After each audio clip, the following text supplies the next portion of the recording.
Bonjour à tous, Alexandre Fouqueran, ingénieur en efficacité énergétique chez GRDF. J'accompagne les bureaux d'études et les maîtrises d'ouvrage en Île-de-France qui souhaitent installer des solutions gaz ou hybrides.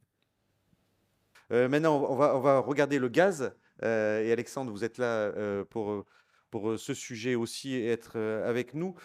Comment est-ce qu'on voit la décarbonation aussi du gaz? Parce que le gaz, c'est une molécule qui est carbonée par définition, mais on arrive à décarboner aujourd'hui avec des solutions. Tout à fait. Alors, je veux juste d'abord prendre la Ah, bien zapette sûr, ouais. pour les slides. Merci. Donc, en effet, aujourd'hui, le gaz reste un acteur majeur quand même dans le mix énergétique. Je voulais juste faire un petit bref rappel pour dire qui est GRDF. Donc, on est le distributeur de gaz en France qui exploite un réseau de 200 000 km permettant de délivrer du gaz pour 11 millions de clients. Donc, comme je le disais, aujourd'hui, dans le mix énergétique, on a un acteur assez majeur.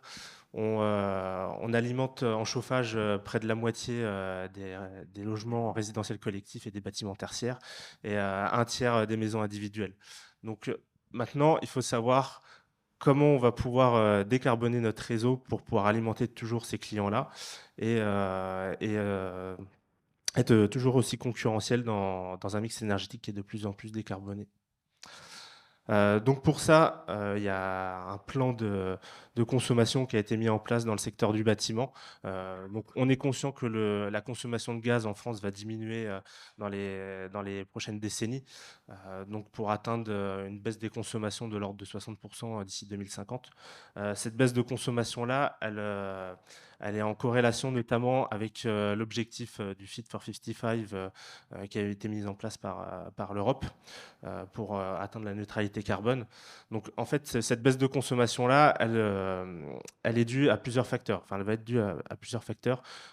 Déjà du fait que les bâtiments sont de plus en plus efficaces énergétiquement, liés aux différentes réglementations, que ce soit le décret tertiaire, la RE 2020 ou le DPE. Mais ça va être aussi lié au fait que les systèmes énergétiques sont de plus en plus performants et que de facto, ils vont de moins en moins consommer. Suite à cette diminution des consommations-là, on va aussi jouer sur le fait que la production de gaz vert, de gaz renouvelable, elle va augmenter aussi. Donc, on a tout un plan, enfin, on a plusieurs objectifs à atteindre au cours des prochaines décennies. Donc, le prochain objectif va être d'atteindre 20% de gaz vert pour 2030 et ensuite 100% de gaz vert dans le réseau pour 2050. On avait un précédent objectif qu'on a réussi à atteindre pour fin 2023 qui était d'atteindre 12 TWh de gaz vert dans le réseau. L'atteinte de ces objectifs-là, en fait, va être grâce à différentes filières. Aujourd'hui, la plus développée et qui reste quand même aussi assez récente, ça va être la filière de la méthanisation. Le premier site d'injection de biométhane sur le réseau date de 2011-2012 à peu près. Donc c'est quelque chose qui est quand même assez récent et on a un développement qui est assez exponentiel là-dessus. On le verra sur une prochaine slide par la suite. Mais on va aussi miser sur d'autres process qui sont pour certains en phase d'industrialisation, qui se développent, et d'autres qui sont encore en phase de R&D. Donc ça peut être la pyrogazéfication, le power to gas, ou d'autres filières qui sont encore en phase de R&D. Pour montrer un petit peu de ce qu'il en est de la production de gaz vert sur le territoire aujourd'hui. Donc aujourd'hui, on est à 678 sites d'injection de biométhane sur le territoire, qui représentent un petit peu plus de 12 TWh dans le réseau. Et ensuite, je vais vous faire un petit focus aussi sur euh, quel mix énergétique on peut faire à l'échelle locale d'un bâtiment, avec un retour d'expérience. Effectivement, on a besoin du gaz sur les moments où les énergies renouvelables, si j'ai bien compris, n'arrivent pas à produire, notamment en période hivernale. Et donc, on s'était dit qu'il y aurait vous, Alexandre, et Génio. On va faire deux retours d'expérience là, concrets, hein, Tout à de fait. cas sur des bâtiments. Et notamment, là, on commence par la PAC hybride. Euh, voilà, avec la zapette, pour nous montrer ce que ça donne concrètement et comment on optimise aussi ce fonctionnement. Tout à fait. Donc, avant de présenter...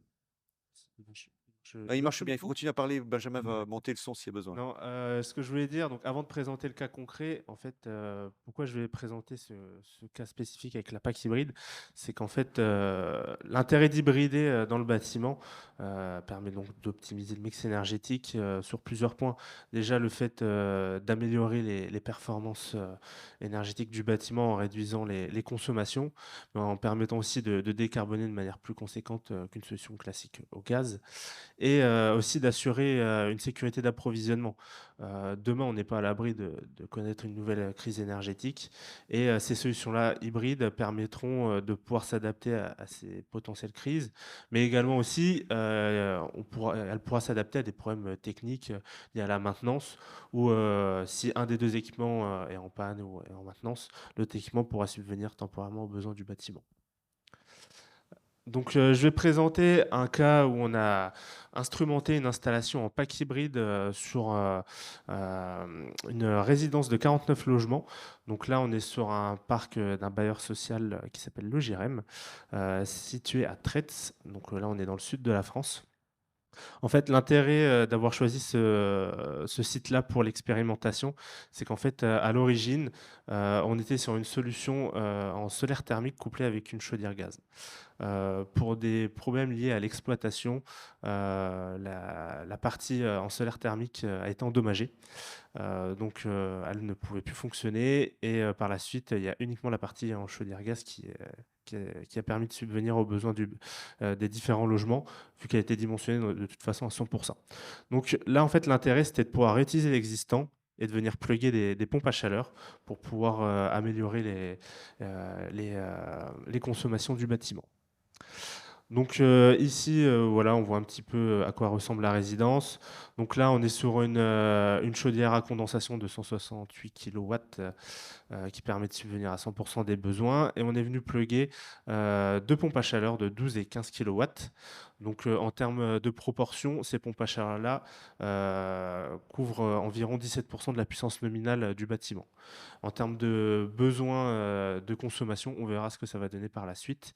Et l'intérêt aussi de cette installation-là, c'est que initialement, on avait un ballon de stratification de 6000 litres qui était très pratique et qui nous a notamment permis de diriger les flux des chaudières et des pompes à chaleur pour pouvoir signifier que, en gros, les pompes à chaleur feront le préchauffage de l'eau environ une cinquantaine de degrés, et les chaudières, elles, viendront faire le complément dès lors qu'on en aura besoin. Et bien qu'on soit dans le sud de la France, on verra que même avec des températures douces, pour qu'on puisse avoir des performances convenables, la chaudière était quand même utilisée. Donc là, avec cette installation-là, donc l'expérimentation-là a été réalisée sur une année complète, une saison de chauffe.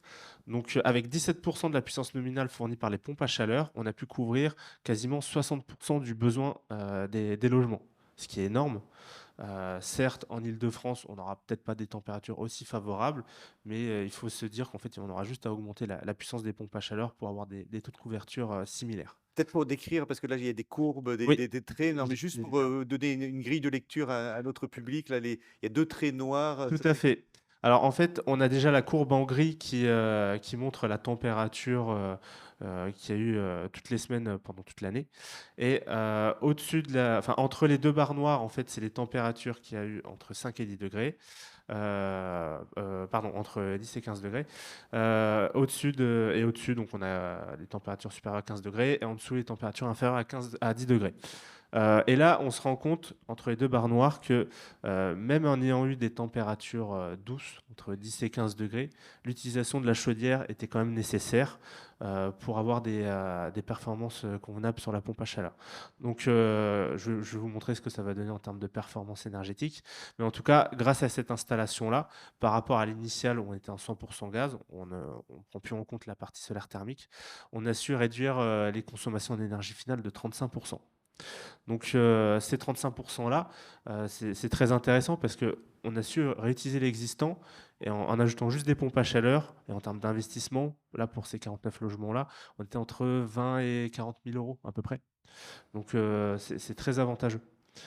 Donc en termes de performance des pompes à chaleur, aussi ce que ça donne un petit peu tout au long de l'année. En fait, là, on a voulu faire différents réglages pour voir quel réglage était le plus optimal pour le système global. Donc on a fait différentes variantes en augmentant les températures de consigne de chauffage et de CS. On s'est rendu compte qu'à certains moments, la PAC couvrait plus ou moins la totalité ou la moitié des besoins. Mais ce qu'il faut se dire, c'est qu'en moyenne, sur toute l'année, la performance des pompes à chaleur était aux alentours de 2,8-2,9 en termes de coefficient de performance, je parle. Donc ce qui est plutôt très bien pour ce type d'équipement-là. Et aussi, on voulait s'assurer que par rapport à ce que le fabricant avait donné sur sa table de performance, c'était cohérent avec la réalité. Et il s'avérait que c'était le cas. Donc c'était plutôt bien. On a fait exactement aussi le même exercice sur la partie chaudière. Donc là, on avait un rendement global de 90%, chose qui est assez classique sur ce type d'équipement-là. Donc on était plutôt pas mal. Ce qui est intéressant aussi de voir, c'est au niveau des factures énergétiques. Donc là, la majorité des factures énergétiques est couverte par les besoins des pompes à chaleur. Euh, Malheureusement, pour la maîtrise d'ouvrage, elle avait souscrit des offres de fourniture de gaz et d'électricité en pleine crise énergétique, ce qui a fait très mal pour ces factures énergétiques, avec un prix du gaz de 220 euros du mégawattheure et plus de 700 euros pour l'électricité. C'est chose qui a été révisée récemment. Donc on peut redonner les prix alors, aujourd'hui? aujourd'hui, pour le gaz, on est plus aux alentours des 93 euros du mégawattheure et l'électricité plutôt autour des 180 euros, je dirais. Après, c'est des choses qui varient en fonction des fournisseurs et des négociations qui peuvent y avoir. Mais c'est à peu près ça. Donc là, aujourd'hui, la maîtrise d'ouvrage a pu revoir ses offres de fourniture et ils ont des tarifs plus avantageux qu'il y a eu à l'époque en tout cas. Et pour finir, je voulais aussi montrer l'aspect de décarbonation, puisque c'est ce qu'il y a de le plus intéressant dans le mix énergétique qui est de plus en plus décarboné. Donc, grâce à cette solution-là combinée, on a su éviter 30 tonnes de CO2 sur une année. Donc, ces 30 tonnes-là, ça équivaut à quoi? C'est une réduction de 47% de CO2 par rapport à la chaufferie initiale qui était en gaz. Donc, rien qu'avec 17% de pompe à chaleur sur le système initial, on a pu décarboner quasiment de 50%, avec des coûts raisonnés. Sans gestes en plus architecturaux, on n'a pas Tout à fait, d'isolation thermique, tout ça à fait fait. juste, on travaille sur le système Exactement, énergétique, oui. voilà. Donc voilà l'intérêt de vouloir hybrider aussi les bâtiments existants comme neufs. Il y a vraiment plusieurs intérêts à ça. Maintenant, il faut voir qu'est-ce que le client veut chercher derrière. Est-ce qu'il veut chercher à vouloir décarboner de manière assez conséquente? À ce moment-là, on va peut-être augmenter la part des pompes à chaleur. Est-ce qu'on va vouloir réduire la consommation en énergie finale? Est-ce qu'on va vouloir chercher l'équilibre technico-économique le plus intéressant? Toutes ces questions-là sont à poser avant de faire un dimensionnement et ce qui va faire en sorte qu'on va avoir des packs de plus ou moins grosse puissance. En termes d'économie d'énergie globale, j'ai pas vu le chiffre, Alors, est-ce qu'il y était, on oui, peut il remettre? était, je ne sais pas si je peux le remettre, c'était moins 35%. Ah, c'était moins 35%, d'accord. Oui, Moins 35% sur l'énergie et donc moins 55 sur le carbone. moins 50. Ouais. Moins 50 sur le carbone, parce que effectivement, on est passé dans un système qui est plus efficace d'un point de vue carbone, C'est ça, grâce aux pompes à chaleur. grâce aux pompes à chaleur. Ok, bah merci pour ce témoignage. Et, Ça donne des chiffres concrets pour Et le je public. voulais faire aussi un dernier aparté. Donc là, cette installation-là, elle était faite avec des pompes à chaleur aéroliques. Mais on peut très bien faire aussi le même exercice avec des pompes à chaleur géothermiques. En fonction des contraintes techniques et architecturales, c'est des choses qui peuvent se faire aussi. Donc là, on prenait des calories dans l'air, c'est ça, et on les réinjectait dans le bâtiment, Tout à fait. dans l'air aussi. Non, non, là, on était sur un circuit hydraulique. On- Circuit hydraulique, oui, C'est ça, on servait des radiateurs comme pour la chaudière. exactement. Ok. Et on peut avoir d'autres solutions donc qui sont. Qui peuvent être couplés avec des systèmes en géothermie. Ouais.